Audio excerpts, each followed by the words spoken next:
सबको जय मसीह की। मैं प्रभु यीशु मसीह का धन्यवाद करती हूँ आज के दिन के लिए।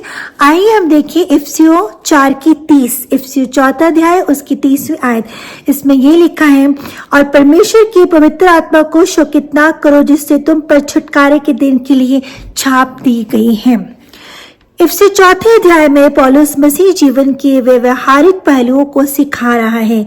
कैसे मसीह विश्वासी एक दूसरे के साथ प्रेम और नम्रता से रहें, कैसे पुराने स्वभाव को त्याग कर नया जीवन की ओर बढ़े और कैसे पवित्र आत्मा के अनुसार चलें। ये एक चेतावनी और निमंत्रण दोनों है। शोकित का क्या मतलब है? ग्रीक में इसको बोला जाता है LYPEITE। इसका मतलब है ये शब्द व्यक्तिगत दुख के लिए प्रयोग होता है, जैसे कोई प्रियजन विश्वासघात करे या प्रेम का अपमान करे। इसका अर्थ है गहरा, निजी और दिल को छूने वाला दुख। पवित्र आत्मा केवल एक शक्ति नहीं बल्कि वे व्यक्ति पर्सन है जो प्रेम करता है, मार्गदर्शन दिखाता है और महसूस कराता है, जो हमारे शब्दों, कार्यों और मनोभावों को दुखी या प्रसन्न होता है। जब हम ऐसा कुछ करते हैं जो पवित्र, प्रेम, एकता या सत्य के विरुद्ध होता है तो आत्मा शोकित होता है। जब हम यहोवा की इच्छा के विरुद्ध जाते हैं तो हम उसे दुख देते हैं, जैसे एक पिता अपने विरोधी बच्चे के लिए दुखी होता है। ये शब्द दर्शाता है गहरे भावनात्मक दुख की ओर। ये वही शब्द है जो यीशु ने कहा, मेरा प्राण अत्यंत उदास है, मैथ्यू 26:38 वर्स। ये उस दुख को दर्शाता है जो प्यार करने वाला अनुभव करता है जब वे अस्वीकार किया जाता है। पवित्र आत्मा को शोकित करना कोई मामूली गलती नहीं, ये एक गहरे रिश्ते में चोट पहुंचाना है। पवित्र आत्मा की पहचान या छाप का अर्थ क्या है? ग्रीक में इसे बोला जाता है SPHRAGIS। ये एक राजकीय मोहर है जो मालिकाना दर्शाती है, ये परमेश्वर की है। प्रामाणिकता दर्शाती है, ये सच्चे विश्वासी हैं। सुरक्षा का वादा करती है, हम उद्धार के दिन तक सुरक्षित हैं। 2 कुरिन्थियों 1:22 में लिखा है, उसने हम पर अपनी छाप लगाई और आत्मा को हमारे हृदयों में बयाना दिया। इसका अर्थ है पवित्र आत्मा हमारी पहचान, हमारे भविष्य और हमारे मार्गदर्शन की गारंटी है।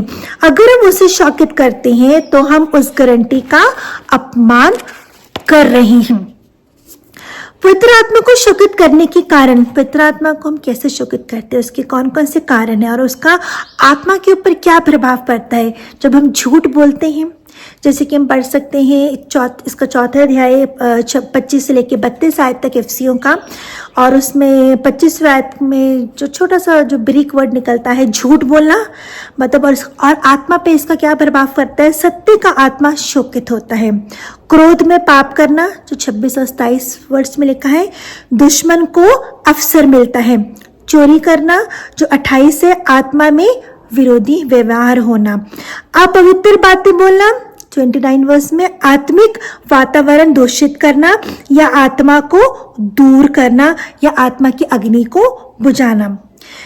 अपवित्र बातें बोलना, आत्मिक वातावरण को खराब करना। क्रोध, चिल्लाहट, निंदा करना 31 वर्ष में, आत्मा के वातावरण को असहनीय करना, आत्मा को दूर कर देना, डिस्टर्ब कर देना। क्षमा न करना 32 वर्ष में, परमेश्वर की प्रकृति का इनकार करना। और इस तरीके से हम परमेश्वर की आत्मा को हम क्या करते हैं, शोकित करते हैं। ये कारण है। लेकिन आत्मा को शोकित करने के परिणाम क्या निकलते हैं? जब हमने इसको शोकित किया तो इसके परिणाम भी हैं। इसकी क्या कॉन्सिक्वेंसेस निकलते हैं? आत्मा की आवाज धीमी हो जाती है। जब हम आत्मा की प्रेरणाओं को लगातार अनसुना करते हैं तो हमारी आत्मिक संवेदनशीलता कम हो जाती है। पहला तिमुथी 4:2। आत्मिक सामर्थ्य और फल में गिरावट आनी शुरू हो जाती है। आत्मा की गवाही में अंधकार आना शुरू हो जाता है। बिना आत्मा के मार्गदर्शन के हमें कुछ भी नहीं दिखता, कुछ समझ नहीं आता और हम भटकना शुरू कर देते हैं। यूहन्ना 16:13, जब वे अर्थात सत्य का आत्मा आएगा तो वे तुम्हें सत्य का मार्ग दिखाएगा। लेकिन अगर हम उसकी जब अनुसार नहीं चलते तो हम भटकना शुरू कर देते हैं। आत्मा को शोकित ना करने के उपाय। अब हम आत्मा को शोकित ना करें, इसकी क्या क्या तरीके हैं? हम आत्मा से भरते रहें, इफिसियों 5:18। और इसका प्रभाव क्या आता है? हम उत्साह से भरते हैं, उपासना से भरते हैं, पवित्रता में आते हैं, बुद्धि में बढ़ते हैं, आत्मा के अनुसार चलना, गलातिया 5:16। हम शरीर की इच्छाओं पे क्या हो जाते हैं? हम विजय पा लेते हैं। आत्मा के फलों में बढ़ना, गलातिया 5:22-23। हमारे चरित्र में परिवर्तन आना शुरू हो जाता है। वचन में अपने मन को नया करना, रोमियो 12:2। हम आत्मा के द्वारा हम में चेंज आना शुरू हो जाता है, हम एक ट्रांसफॉर्मेशन आना शुरू हो जाता है। क्षमा और दया का व्यवहार रखना, इफिसियों 4:32। और आत्मा की शांति हमारे अंदर आनी शुरू हो जाती है। आत्मा को शोकित करने से छुटकारा, पश्चाताप का मार्ग। मतलब जब आत्मा को हम शोकित करते हैं तो पश्चाताप का मार्ग कैसे होता है? पवित्र आत्मा से क्षमा मांगे, पापों को खुले दिल से स्वीकार करें, अपने आत्मा को वचन और प्रार्थना से ताज़ा करें, आत्मिक रीति से संबंधों को सुधारें, क्षमा करें, मेल करें, प्रेम करें, अच्छे से रहें, आत्मा की अग्नि को फिर से जलाएं। 2 तिमुथियों 1:6। अब व्यवहारिक जीवन में इसे कैसे लागू करें? डेली एक्टिविटीज में, डेली हैबिट्स में इसको हम कैसे लागू कर सकते हैं? रोज आत्मा की जांच करें, क्या मेरे शब्द, व्यवहार, विचार आत्मा को प्रसन्न कर रहे हैं? किसी भी पाप को टाले नहीं, तुरंत पश्चाताप करें। जब आपको लगता है कि आपसे गलती हुई और आपको एहसास हुआ, तुरंत पश्चाताप करें। प्रार्थना करें, हे पवित्र आत्मा मुझे वे दिखा दे जो तुझे दुखी करता है। हम प्रार्थना करें। आत्मिक अनुशासन में बने रहे, उपवास, आराधना, वचन का अध्ययन करें। रोज हम प्रार्थना करें, हम वचन पढ़ें, हफ्ते में एटलीस्ट एक बार हम फास्ट रखें। दूसरों के साथ प्रेम और दया से पेश आएं।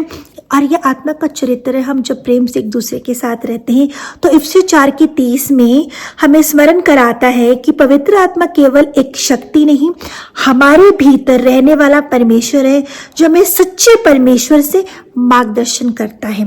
उसे शौकित करना परमेश्वर के हृदय को तोड़ना है। लेकिन जब हम पवित्र आत्मा में जीवन चलाते हैं तो वे उद्धार तक पहुंचने के लिए हमें सामर्थ्य देता है। Thank you. God bless you all.